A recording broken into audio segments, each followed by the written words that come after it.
বাহিনী নির্মাণ হচ্ছে কেন? সুজিত বোস জবাব দাও। খাল ভরাট হলো কেন? সুজিত বোস জবাব দাও। সুজিত বোস তোমায় জানাই দেখ দেখ দেখ সুজিত বোস তোমায় জানাই দেখ দেখ দেখ বন্ধ করলো কে? সুজিত বোস সুজিত বোস বন্ধ করলো কে? সুজিত বোস ভালো করে লাগা রাজ্যের মানুষ অঞ্জলি ভরাট করলো কে?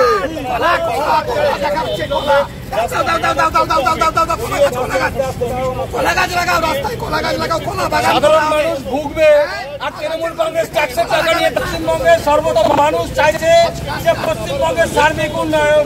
আজকে স্বাস্থ্যের বেহাল অবস্থা, আজকে স্বাস্থ্য কর্মসংস্থানের বেহাল অবস্থা, শিক্ষার বেহাল অবস্থা, রাস্তা আজকে যে মমতা ব্যানার্জি পথশ্রী বলছে সেই পথশ্রী আজকে হতশ্রী।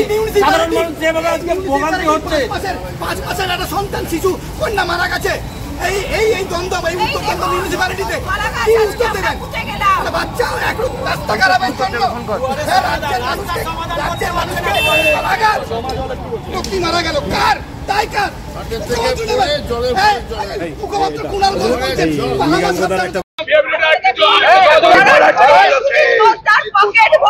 অঞ্জলি ভরাট করলো কে? অঞ্জলি ভরাট করলো কে? অঞ্জলি ভরাট করলো কে?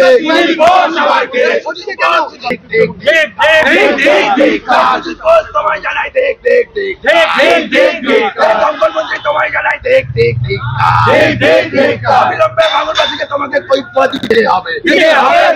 অবিলম্বে অঞ্জলি ভরাট করলো কে? কোলাঘাটে পুরো পুকুর ভরাট করছে কে? সুজিত বোস তোমায় জানাই দেখ দেখ সুজিত বোস জবাব দাও। এই এলাকায় বেআইনি নির্মাণ হচ্ছে কি করে? সুজিত বোস জবাব দাও। এই জবাব তোমায় দিতেই হবে। এই জবাব তোমায় দিতেই হবে। সুজিত বোস আবারকে রাস্তাঘাটের বেহালতা সুজিত বোস জবাব দাও। অবিলম্বে বাংলাদেশকে জবাব তোমায় দিতেই হবে। অবিলম্বে লেকটাউনবাসীকে জবাব তোমায় দিতেই হবে। এদিকে রাস্তার বেহালতা কেন? সুজিত বোস মন্ত্রী সুজিত বোস কোন হেলদোল নেই। আজকে মানুষের ভোগান্তি ওরা চলে যাচ্ছে না। ভুতুড়ে ভোটার রোহিঙ্গা ভোটারের ভোট দিয়ে উনি এসছেন পাওয়ারে, কিন্তু দেখুন আজকে আমরা কলা গাছ পুঁতছি কেন? আগামী দিনে গোটা পশ্চিমবঙ্গ জলা জমিতে আর মানে রাস্তা খোদায় বিভিন্ন দিকে গাছ পুঁতে সাঁতার কেটে আমরা প্রতিবাদ জানাচ্ছি যাতে আগামী দিন নজরে পড়ে। আমার নাম মলি পাল। এই রাজ্যের মানুষকে কাজ করা দেখিয়েছে, কর্মসংস্থান নেই। শুধু ভান্ডার দিতে বলছে, রাজ্যের মানুষ বলছে ভান্ডার দরকার নেই, কর্মসংস্থান দিন। আর বাঙালি হেনস্থা বলছেন, আমরা হেনস্থা হচ্ছি না। এই রাস্তাঘাট খারাপ, আমাদের ট্যাক্সের টাকায় রাস্তা হচ্ছে না।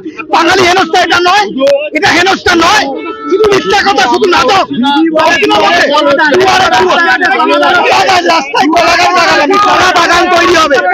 এই রাজ্যের বিজেপির কর্মী, যুব মোর্চার কর্মী। বাংলায় 15 বছরের এখানকার সুজিত বোস 15 বছর ধরে এখানে বিধায়ক এবং মন্ত্রী। বাংলার শাসন 15 বছর তৃণমূল সরকারে, 15 বছর ধরে এখানকার বিধায়ক তথা মন্ত্রী সুজিত বোস এখানকার বিধায়ক। আমাদের সাউথ দমদম পৌরসভা, বিধাননগর কর্পোরেশন, আমাদের 15 বছর তৃণমূল সরকার রয়েছে। অথচ আপনারা দেখুন, বিধাননগর থেকে শুরু করে আমাদের দক্ষিণ দমদমে যে 10টা ওয়ার্ড আছে বিধাননগর বিধানসভায়, সেখানে সমস্ত রাস্তাঘাটের অবস্থা ভয়ানক। আপনারা যেখানে দাঁড়িয়ে আছে আপনারা দেখতে পাচ্ছেন এর সামনে 22 তলা বিল্ডিং উঠছে। একটা পাড়ার মধ্যে 22 তলা বিল্ডিং উঠছে। দেখুন লক্ষ লক্ষ কোটি কোটি টাকা পৌরসভা আয় করছে, হয়তো রাস্তাঘাটে এই বেহাল দশা। বড় বড় লরি 20 চাকা 24 চাকা 25 চাকার গাড়ি এখানে ঢোকে, রাস্তারও ভাঙচুর ভেঙে চুরে অবস্থা করে দিয়েছে।